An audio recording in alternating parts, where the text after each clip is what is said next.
everyone, I am Lovely Jane Robles and together with my co-partner Miles Perhame, we are going to tackle to you the qualitative evaluation under Unit 5, Feedbacking and Communicating Assessment Result.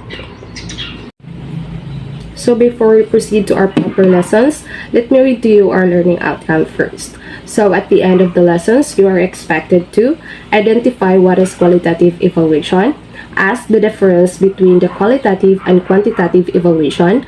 Third is illustrate the importance of qualitative evaluation in education. So now let's proceed to qualitative evaluation.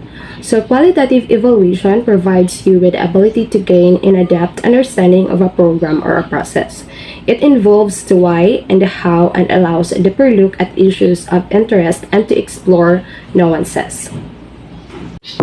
So qualitative evidence typically comes into two forms. The first form involves simply categorization of individuals into discrete groups. For example, employed or unemployed, participate in athletics or does not participate in athletics. So the second form of qualitative evidence is data expressed in prose or narrative.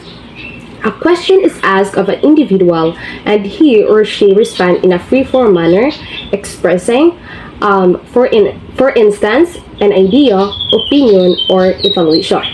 Because of their non-numerical nature, qualitative data cannot be subjected directly to statistical analysis, nor can easy direct comparison be made without engaging in an intervening process to categorize or interpret the data. So now let's proceed to qualitative versus quantitative. Qualitative and quantitative informations are valuable forms of evidence about students' outcomes. First, let's discuss the qualitative evaluation. So qualitative evaluation are evaluation based on the attributes. So you are going to evaluate your students based on their attributes. Second, it answers such questions as what is value added, who are the responsible, and when did something happen. Qualitative data are collected through direct or participant observation, interviews, focus groups, or case studies. So, qualitative data is collected through observation, interviews, focus groups, and case studies. So, you are going to observe your students, interview your students, focus the groups of your students, and study the case of your students. Quantitative evaluation. So quantitative aspects of evaluation frequently relies on the collection and analysis of data in number 4. It involves data provided information that can be counted to answer questions as how many, who was involved, whatever the outcomes, and how much. So some examples of quantitative evaluation is tell me what you have learned, or examples is questionnaire, revisions, questions, or quizzes. Now let's proceed to qualitative techniques of evaluation. First is observation. Observation is where it is a process of observing someone or your students in order to gain information. So it is you as a teacher, you are going to observe your students to gain information from your students.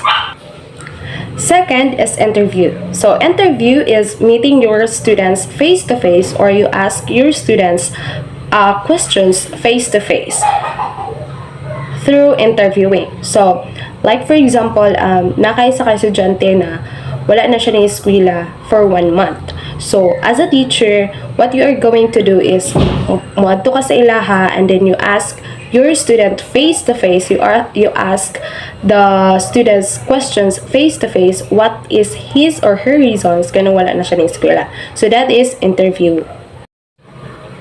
Okay, next, rating scale. So rating scale, it is where your students answer your questions through choosing.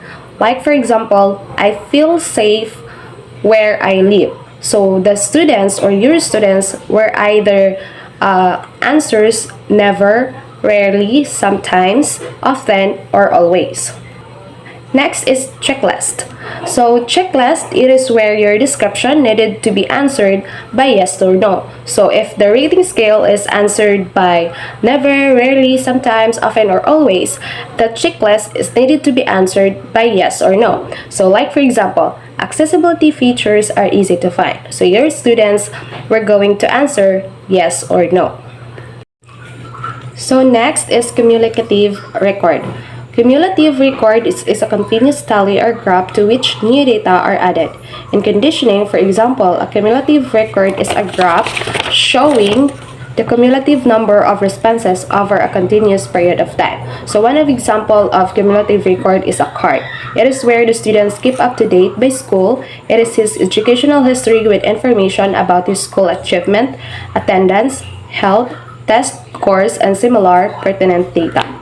So next is anecdotal records. Anecdotal records is a data descriptive narrative record after a specific behavior or interaction occurs. And last but not the least is psychological test, intelligence test, or personality test, and etc. So it is where you as a teacher, you're going to give a test to your students targeting their personality, intelligence, and psychological. So now, let's proceed to the importance of qualitative evaluation.